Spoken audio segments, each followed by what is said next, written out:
Welcome to another episode of our clinical education series, DM Myth, True or False? Today's myth is the following. DM's SmartSTL is as reliable as an intraoral scanner for orthodontic applications. True or false? Let's look at the literature.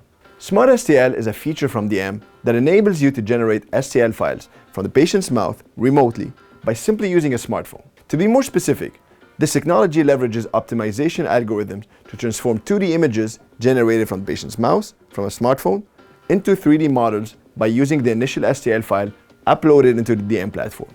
Few studies have explored the accuracy of this technology. The first one, published in 2019 in the AJO-DO, was an in-vitro study that compared DM's generated 3D models to 3D models generated from the iTero element intraoral scanner.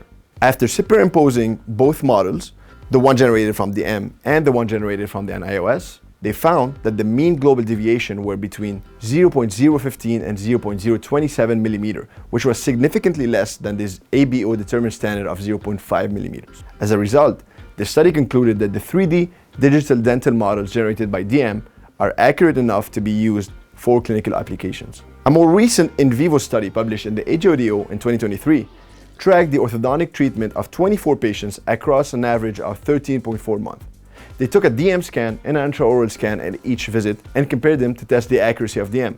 Once again, the authors stated that there was no clinically significant difference between the reconstructed digital dental models generated by the iTero iOS and the remotely reconstructed digital dental models generated by DM. And most recently, this feature has been approved by the FDA as part of the FDA DeNovo application. The report stated that the DM 3D models can provide healthcare professionals with 3D models representative of the patient's dentition and treatment progress. So, is DM's SmartSTL feature as safe and reliable as an intraoral scanner for orthodontic applications? The answer is a strong yes. Thanks for watching, and see you next time for another episode.